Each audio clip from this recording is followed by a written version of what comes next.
I'm Craig Newbold. I'm happy to be here today. I represent Columbiana County, which is the first district in Ohio, right on the border with Pennsylvania.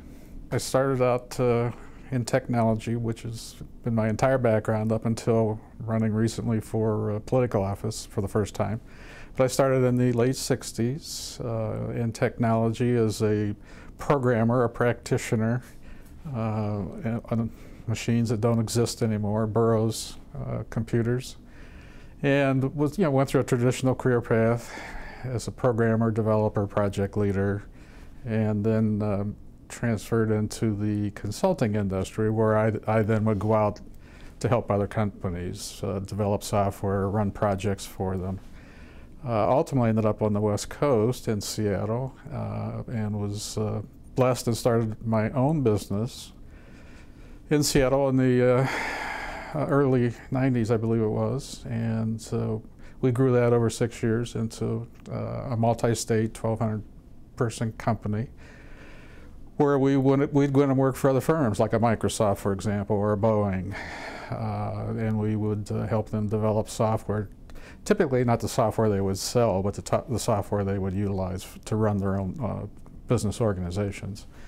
And so that was a business that we had, sold it, and came back to Ohio in the 96, and got a little different track then.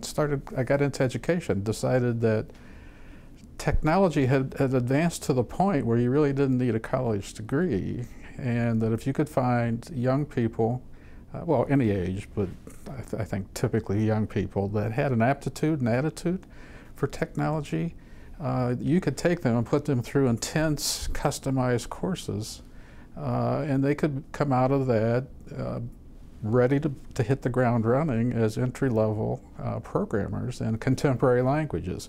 So we custom developed those programs, and we put in a strong component too of life skills, because these are a lot of these people come out of distressed communities, so that aspect also needs to be complemented as we prepare them to join the workforce.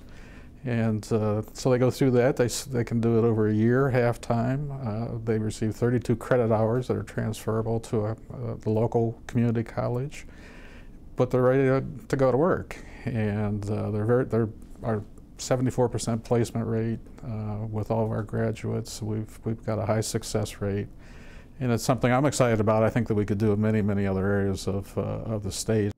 When it comes to software development, I think there's this real stigma that it takes people with a high degree of education to be successful. And while that they can be, that's not a requirement. So we've had great success with taking individuals like that and putting them through our programs, and they come out and just, they love it. I mean, it's just, they found their passion. I'm hoping that we can get very aggressive in this area, because Ohio being where it is, I mean, we have the central location, which would help, and just the deeper school system. I mean, we just have a lot of assets, so I think we can catch up easily, but we need to get started. One item is to find 2 public schools in the county that we could use as pilots to develop a multi-track, in the high schools, multi-track curriculums, one of them being technology. So it goes back again to the same concept that somebody wants to go into technology and go to work after they graduate from high school, but they would be specifically prepared.